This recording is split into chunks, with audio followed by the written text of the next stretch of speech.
السلام علیکم ورحمۃ اللہ تعالی وبرکاتہ۔ مرکز اہل سنت جامعہ رضویہ منظر اسلام کے یوٹیوب چینل ہم سبق درس نظامی میں آپ کا خیر مقدم ہے۔ پیارے بچوں، جنہوں نے اب تک ہمارے چینل کو سبسکرائب نہیں کیا ہے وہ ضرور سبسکرائب کر لیں اور بیل آئیکن یعنی گھنٹی بھی بجا دیں تاکہ ہر ویڈیو کی نوٹیفیکیشن اطلاع اپلوڈ کرتے ہی آپ تک پہنچ جائے، اور اپنے ساتھیوں سے بھی شیئر کرنا نہ بھولیں تاکہ ان کو بھی فائدہ حاصل کرنے کا موقع ملے، اور بات پسند آئے تو لائک بھی کیا کریں اور اپنے قلبی تأثر کو ضرور کمنٹ کر کے بتائیں۔ بسم اللہ الرحمن الرحیم۔ باب ما جاء فی الرخصۃ فی الصوم فی السفر۔ یہ باب ہے ان روایتوں کے بیان میں جو اس تعلق سے آئی ہیں کہ حالت سفر میں روزہ رکھنے کی رخصت ہے۔ سفر میں روزہ رکھنے کے سلسلے میں جن روایتوں میں رخصت آئی ہے ان روایتوں کے بیان میں یہ باب ہے۔ بعض روایتوں سے معلوم ہوگا کہ حالت سفر میں روزہ نہ رکھا جائے، یہ تو قرآن پاک میں بھی فرمایا گیا ہے، من کان منکم مریضا او علی سفر فعدۃ من ایام اخر۔ تو دوسرے ایام میں قضا کرنے کا حکم قرآن نے دیا، لیکن ماہ رمضان میں اگر کوئی شخص سفر کی حالت میں ہے یا بیمار ہے، سخت بیمار ہے کہ اس بیماری کے پیش نظر وہ روزہ رکھ ہی نہیں سکتا، تو قرآن نے بھی اجازت دی ہے کہ وہ روزہ نہ رکھے۔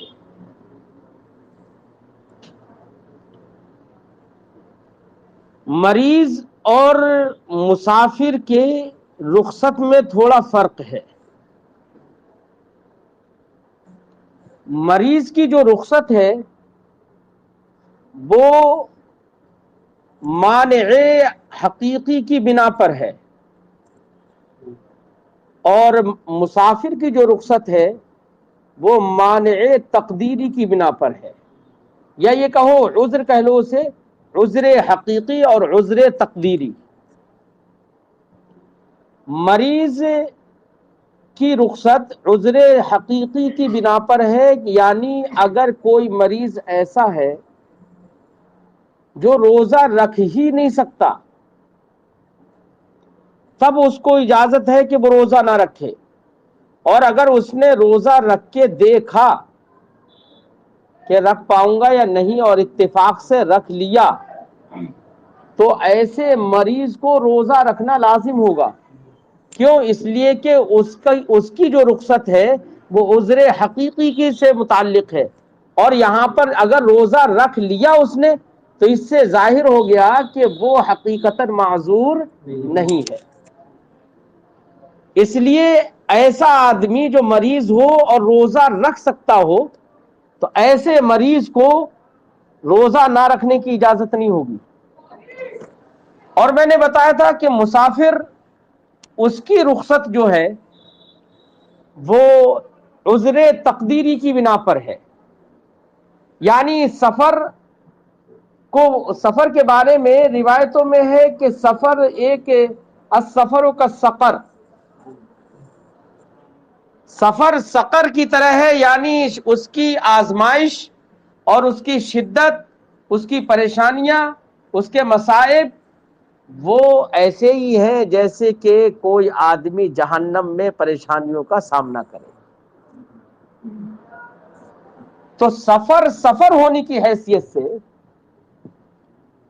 چونکہ وہ مصائب و آلام کا باعث ہے، تو مصائب و آلام کا تحقق ہی ہو جائے یہ کوئی ضروری نہیں ہے۔ اس لیے اگر مسافر کو جو رخصت مل رہی ہے، مسافر شرعی کو جو رخصت مل رہی ہے وہ عذر تقدیری کی بنا پر ہے، یعنی سفر کرنے کی بنا پر۔ اب بیٹا سفر آج کے وقت میں ہو سکتا ہے، یہ بات ممکن نہیں بلکہ یقین سے کہی جا سکتی ہے کہ کسی زمانے میں سفر بہت دشوار تھا،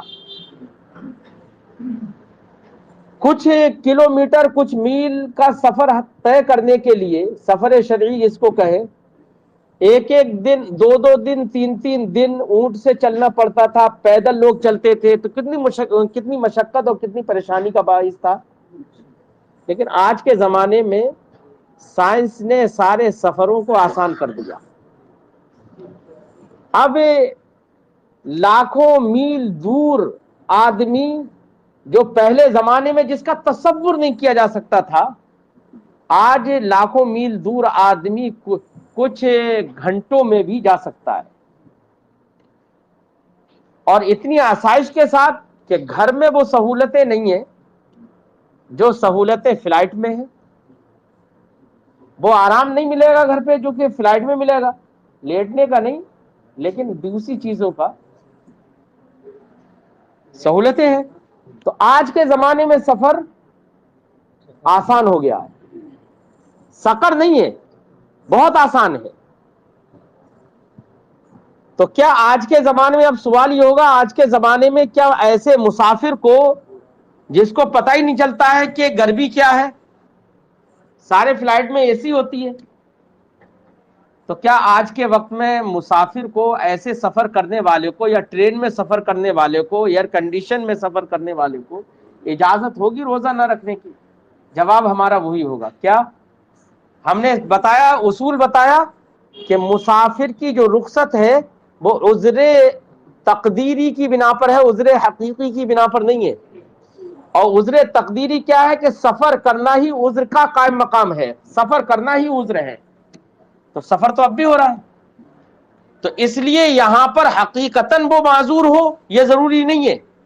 اس لیے آج چاہے سہولت بھرا سفر ہو، اس کے باوجود مسافر کے لیے حکم وہی رہے گا، کیونکہ عذر حقیقی اس کا معتبر نہیں ہے، عذر تقدیری ہے، اور عذر تقدیری جو ہے وہ سفر ہی ہے، سفر ہی کو عذر مانا گیا ہے۔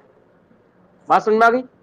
تو مسافر کو رخصت ہے روزہ نہ رکھے، لیکن اگر مسافر نے روزہ رکھ لیا، امام شافعی تو یہ کہتے ہیں کہ روزہ رکھ لیا یہ افضل ہے، اور کچھ ائمہ کہتے ہیں کہ روزہ نہ رکھنا ہی افضل ہے، فعدۃ من ایام اخر، دوسرے دن میں روزہ رکھے، ٹھیک ہے، یا جس کو رخصت ہے تو اس کے بارے میں فرمایا گیا کہ روزہ رکھنا نیکی نہیں ہے۔ تو جمہور ائمہ اسی کے قائل ہیں کہ جس میں یسر متحقق ہو وہ کام کر لے، روزہ رکھنے میں یسر متحقق ہے تو روزہ رکھے، اور روزہ رکھنے میں یسر نہیں ضرر ہے تو روزہ نہ رکھے۔ فرماتے ہیں باب ما جاء فی الرخصت فی الصوم فی السفر، سفر میں روزہ رکھنے کے سلسلے میں رخصت سے متعلق جو روایتیں ہیں اس کا بیان، ان کا بیان۔ حدثنا ہارون بن اسحاق الحمدانی، ہم سے حدیث بیان کی ہارون ابن اسحاق حمدانی نے۔ حدثنا عبدۃ بن سلیمان، ہم سے حدیث بیان کی عبدہ بن سلیمان نے، وہ روایت کرتے ہیں ہشام ابن عروہ سے، عن ابی، وہ روایت کرتے ہیں حضرت عروہ ابن زبیر سے، عن عائشہ، وہ روایت کرتے ہیں حضرت عائشہ صدیقہ رضی اللہ تعالی عنہا سے، انا جمرۃ بن عمرو الاسلمی، وہ کہتی ہیں کہ حضرت جمرہ بن عمرو اسلمی جو ہیں، سأل رسول اللہ صلی اللہ علیہ وسلم عن الصوم، انہوں نے رسول کریم صلی اللہ علیہ وسلم سے حالت سفر میں روزہ رکھنے کے تعلق سے سوال کیا کہ روزہ رکھا جائے یا نہ رکھا جائے، روزہ نہ رکھنے کی بھی اجازت ہے یا نہیں ہے، ایسا سوال کیا۔ عن الصوم فی السفر، وکان یسرد الصوم، سرد الشیء، کسی شے کو مکمل کرنا، وکان یسرد الصوم، اور وہ لگاتار روزے رکھتے تھے، یعنی عادی تھے، چاہے حالت سفر میں ہو یا حالت حضر میں ہو، ہر صورت میں وہ روزہ رکھتے تھے۔ اس کا معنی یہ بھی ہو سکتا ہے یسرد الصوم، وہ مسلسل روزے رکھتے تھے، وہ فقال رسول اللہ صلی اللہ علیہ وسلم، تو سربر کائنات صلی اللہ علیہ وسلم نے جواب میں ارشاد فرمایا ان شئت فصم، تم چاہو تو روزہ رکھ لو، وَإِن شِئْتَ فَأَفْطِرْ، اور چاہو تو افطار کر لو، یعنی روزہ نہ رکھو. ہے اردو والا افطار نہیں، اردو والا افطار تو ہمارے محاورے میں جو افطار بولا جاتا ہے وہ روزہ رکھنے کے بعد میں جو وقت مقرر پر جا کر کھایا پیا جاتا ہے اس کو افطار بولا جاتا ہے. عربی زبان میں افطار کا معنی ہوتا ہے مطلقاً کھانا، روزہ نہ رکھنا ہے. چاہو تو روزہ رکھو اور چاہو تو روزہ نہ رکھو، یہ معنی ہوگا. تو رخصت سمجھ میں آئی؟ اس حدیث سے رخصت سمجھ میں آئی نا کہ مسافر کے لیے رخصت ہے. لیکن احناف کا قول یہاں پر کیا ہے کہ اگر آدمی کو مشقت ہو رکھنے میں تو نہ رکھے، اور مشقت نہ رکھنے میں ہو تو اسے روزہ رکھ لینا بہتر ہے اس کے لیے. ٹھیک ہے، یا روزہ رکھنے میں اگر ضرر ہو تو نہ رکھے، روزہ نہ رکھنے میں اگر ضرر نہیں ہے، روزہ رکھنے میں ضرر نہیں ہے، آسانی ہے تو روزہ رکھے. کیونکہ ان اللہ یرید بکم اليسر ولا یرید بکم العسر، اللہ تمہارے ساتھ آسانی چاہتا ہے، تنگی نہیں چاہتا. تو یسر کا تحقق ہونا چاہیے. ٹھیک ہے، تو ضرر کی بنا پر نہ رکھے.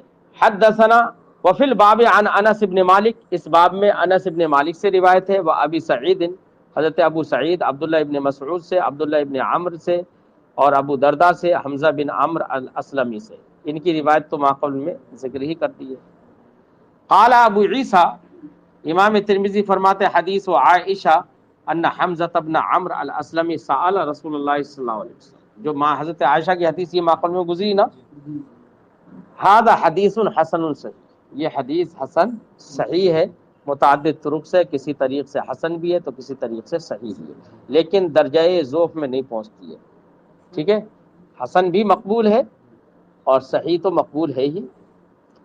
حدثنا نضر بن جہضمی، ہم سے حدیث بیان کی نضر بن علی جہضمی نے. حدثنا بشر بن المفضل، انہوں نے کہا کہ ہم سے حدیث بیان کی بشر ابن مفضل نے، وہ روایت کرتے ہیں سعید ابن یزید سے، عن سعید ابن یزید ابی سلمہ، وہ روایت کرتے ہیں سعید ابن یزید ابی سلمہ سے، عن ابی نضرہ، وہ روایت کرتے ہیں ابو نضرہ سے، عن ابی سعید، وہ روایت کرتے ہیں حضرت ابو سعید سے. انہوں نے ذکر کیا تھا نا کہ ابو سعید سے بھی روایت ہے، اس کو ذکر کر رہے ہیں. قال، انہوں نے کہا کننا نسافر مع رسول اللہ صلی اللہ علیہ وسلم، ہم رسول کریم صلی اللہ علیہ وسلم کے ساتھ سفر کیا کرتے تھے، فی شہر رمضان، ماہ رمضان میں. فما يعاب على الصائم صومه، تو کسی روزہ رکھنے والے کو اس کے روزے کی بنا پر عیب نہیں لگایا جاتا، برا بھلا نہیں کہا جاتا. ولا علی المفطر فطرہ، اور نہ ہی روزہ نہ رکھنے والے پر اس کے روزہ نہ رکھنے کا عیب لگایا جاتا، یعنی برا بھلا نہیں کہا جاتا. اس سے بھی سمجھ میں آتا ہے کہ اگر رخصت نہیں ہوتی تو ظاہر بات ہے کہ ایک فرض کو چھوڑ رہا ہے تب تو برا بھلا کہا جائے گا. اس سے ایک بات یہ بھی سمجھ میں آتی ہے کہ صحابہ کرام کے اندر افعال حسنہ اور اعمال صالحہ کی طرف وہ رغبت تھی کہ اگر کوئی عمل صالح کسی کو ترک کرتے ہوئے دیکھتے تھے تو ضرور ٹوکتے ہوں گے، ضرور اس کو عیب لگاتے ہوں گے، برا بھلا کہتے ہوں گے. تبھی تو یہ کہا گیا کہ رمضان کے مہینے میں روزہ نہ رکھنے والے کو، کہ جو مسافر ہوتا تھا، اس کو برا نہیں کہا جاتا تھا. اس کا مطلب رخصت متحقق ہے. حدثنا نضر بن علی حدثنا یزید بن زرع حدثنا الجریری، ہم سے حدیث بیان کی نصر ابن علی نے، وہ کہتے ہیں ہم سے حدیث بیان کی یزید ابن زرع نے، وہ روایت کرتے ہیں جریری سے، تحویل سند، جریری تک آگئی نا سند یہ. اب اس کے بعد دیکھیے دوسری سند. حدثنا سفیان، ہم سے حدیث بیان کی سفیان نے، سفیان ابن وکیع نے، وہ کہتے ہیں حدثنا عبد الاعلی، ہم سے حدیث بیان کی عبد الاعلی نے، عن الجریری. آگے پھر یہاں تک یہ سند. عن ابی نضرہ، وہ روایت کرتے ہیں حضرت ابو نضرہ سے عن ابی سعید الخدری، اور وہ روایت کرتے ہیں حضرت ابو سعید خدری سے قال، وہ کہتے ہیں کننا نسافر مع رسول اللہ صلی اللہ علیہ وسلم، ہم رسول کریم صلی اللہ علیہ وسلم کے ساتھ سفر کیا کرتے تھے، فمنا الصائم ومنا المفطر، تو ہم میں سے کچھ لوگ روزے سے بھی ہوتے تھے، روزدار ہوتے تھے، اور کچھ لوگ بولو مفطر ہوتے تھے، بے روزے، بغیر روزے کے ہوتے تھے، بغیر روزے کے ہوتے تھے۔ فلا یجد المفطر علی الصائم، وجد علی، علی جب صلہ ہے وجدہ کا تو اس کا معنی ہوتا ہے غصہ ہونا، ناراض ہونا، برا بھلا کہنا۔ فلا یجد المفطر علی الصائم، تو کھانے والا آدمی جو روزہ نہیں رکھے ہوئے ہے، بے روزہ انسان، روزے دار پر بھی غصہ نہیں ہوتا تھا کہ تو نے روزہ کیوں رکھ لیا حالت سفر میں، ولا الصائم علی المفطر، اور نہ ہی روزدار مفطر پر غصہ ہوتا تھا کہ تو نے روزہ کیوں نہیں رکھا۔ اس کا مطلب یہ ہے کہ اختیار ہے، روزہ رکھنا چاہے تو رکھ لے، نہیں رکھنا چاہے۔ لہذا جو لوگ یہ کہتے ہیں کہ روزہ رکھنا گناہ ہے، بغیر مطلب طاقت اور عدم طاقت دونوں کا کوئی اعتبار نہیں کرتے، مطلقاً اگر یہ کہہ دیتے ہیں کہ روزہ رکھنا گناہ ہے، جیسے کہ میں نے آپ کو بتایا کہ بعض اصحاب ظاہر نے تو یہی کہا ہے کہ روزہ اگر رکھے گا تو گنہگار ہوگا، اور رکھ لیا تو دوبارہ سے رکھنا پڑے گا۔ تو جو اہل ظاہر ہیں ان کی تو تردید اس سے ہو جاتی ہے نا، ارے ہوتی ہے نا تردید، کہ دونوں میں سے کوئی کسی کو عیب نہیں لگاتا، کوئی کسی پہ غصہ نہیں ہوتا۔ وَكَانُوا يَرَوْنَ أَنَّهُ مَنْ وَجَدَ قُوَّةً، اب اس سے مسئلہ بھی واضح کر دیا امام ترمذی نے اسی یہ روایت کو لا کر۔ اور صحابہ کرام کا یہ خیال تھا، کانو یرون، صحابہ کرام یہ دیکھتے تھے، یہ نظریہ رکھتے تھے، انہو من وجد قوتن، کہ جو اپنے اندر روزہ رکھنے کی قوت پاتا ہے اگرچہ وہ حالت سفر میں ہو، فصام، تو اس نے روزہ رکھ لیا، فحسن، تو یہ اچھا ہے۔ ومن وجد ضعفا، اور جو اپنے اندر کمزوری پاتا ہے، فافطر، اور اس نے روزہ نہیں رکھا، فحسن، تو یہ بھی بہتر ہے۔ ٹھیک ہے۔ قال ابو عیسیٰ، امام ترمذی فرماتے ہیں ھذا حدیث حسن صحیح، جمہور کا قول بھی یہی ہے۔ باب ما جاء فی الرخصۃ للمحارب فی الافطار، یہ باب ہے، کوئی جنگجو انسان ہے، مجاہد ہے، جنگ کے لیے جا رہا ہے، اور وہ سفر کی حالت میں نہیں ہے۔ قرآن پاک کے اندر تو صرف دو ہی کا ذکر ہے، من کان منکم مریضا او علی سفر، دو ہی کا ذکر ہے، مریض کا اور مسافر کا۔ اب مسئلہ یہ ہے کہ کوئی آدمی نہ مریض ہے نہ مسافر ہے، مریض نہ ہونا تو اس سے ظاہر کہ وہ جنگ کے لیے جا رہا ہے، ورنہ مریض ہوتا تو جنگ کے لیے کیوں جاتا، محارب کیوں ہوتا، غازی کیوں ہوتا، مجاہد کیوں ہوتا۔ اور جا رہا ہے، اور وہ بھی یہ کہ سفر شرعی پر نہیں جا رہا ہے، لمبا سفر نہیں ہے، تو کیا ایک مجاہد جو کہ اعلاء کلمت الحق کے لیے کافروں سے لڑنے کے لیے جا رہا ہے، تو کیا اس کو بھی روزہ نہ رکھنے کی اجازت ہوگی یا نہیں؟ اس کو بھی روزہ نہ رکھنے کی اجازت ہوگی یا نہیں؟ ایسے ہی کوئی عورت ایسی ہے کہ جو اپنے بچے کو دودھ پلاتی ہے، مرضعہ، دودھ پلاتی ہے، دودھ پلانے کی حالت میں اب اگر روزہ رکھتی ہے تو وہ اس کو بھی خشکی تو اس کو بھی ہوگی، اور کمزوری اسے بھی ہوگی، اور بچے کو بھی کمزوری ہوگی اس سے، کیونکہ حسب منشا دودھ نہیں مل پائے گا بچے کو۔ ایسے ہی کوئی حاملہ عورت ہے، تو حامل عورت کو، مرضعہ عورت کو کیا دودھ پلانے کے وقت میں، حمل کے وقت میں روزہ نہ رکھنے کی اجازت ہے، رخصت ہے یا نہیں ہے؟ چاہے محارب ہو یا مرضعہ ہو یا حامل ہو، ٹھیک ہے؟ ہاں۔ تو اس کا امام ترمذی یہاں پر باب باندھتے ہیں اور کہتے ہیں باب ما جاء فی الرخصت۔ تو کہنے کا مقصد یہ ہے، دیکھو سفر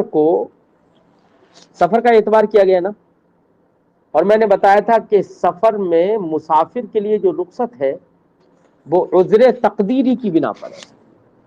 اور عذر تقدیری کیا ہے کہ سفر کو دشواری کا باعث سمجھا گیا ہے۔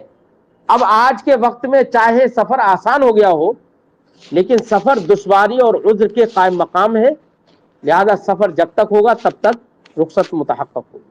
تو کہنے کا مقصد یہ ہے کہ دشواری پیش نظر ہے، یہاں کیا ہے؟ دشواری۔ اور ایک مجاہد جس کو اعلاء کلمت الحق کے لیے کافروں سے سامنا کرنا ہے، کافروں کا مقابلہ کرنا ہے، ظاہر بات ہے کہ اسے تغذی کی مزید ضرورت ہے، اسے قوت کی مزید ضرورت ہے۔ ایک تو اوپر سے جنگ کے، ظاہر بات ہے اگر آپ خاموشی سے اکیلے گھر پہ لیٹے رہو، افطار مطلب سحری کھانے کے بعد سوتے رہو آرام سے، تو آپ کو اتنا احساس نہیں ہوگا جتنا احساس اس آدمی کو ہوتا ہے کہ جو دھوپ میں دوڑ بھاگ کرتا ہے یا آنا جانا کرتا ہے یا کوئی کام کرتا ہے، کھیت میں ہی کام کرتا ہے، ٹھیک ہے؟ تو اس کے لیے جو دشواریاں ہوتی ہیں وہ دشواریاں یہاں پر نہیں ہوتی ہیں۔ تو اتنی دشواریاں نہیں ہوتی ہیں جتنی دشواریاں کام کرنے والے کو ہوتی ہیں۔ بات سمجھائی؟ اور یہ شخص محارب جو ہے، یہ تو صرف محنت ہی نہیں کر رہا ہے، جفا کشی ہی نہیں کر رہا ہے صرف، بلکہ اعلاء کلمت الحق کے لیے لڑ رہا ہے۔ اگر یہاں پر یہ کمزور ہوا تو ظاہر بات ہے کہ دشمن غالب آ جائے گا، تو یہاں پر یہ بھی چیز ہے۔ تو اس لیے روایتوں میں محارب اور جنگجو مجاہد کے لیے بلکہ مرضعہ عورت اور حامل کے لیے بھی رخصت آئی ہے۔ کیا ہے؟ رخصت آئی ہے۔ گفتگو اس پر ہم تفصیلی انشاءاللہ اگلے سبق میں کریں۔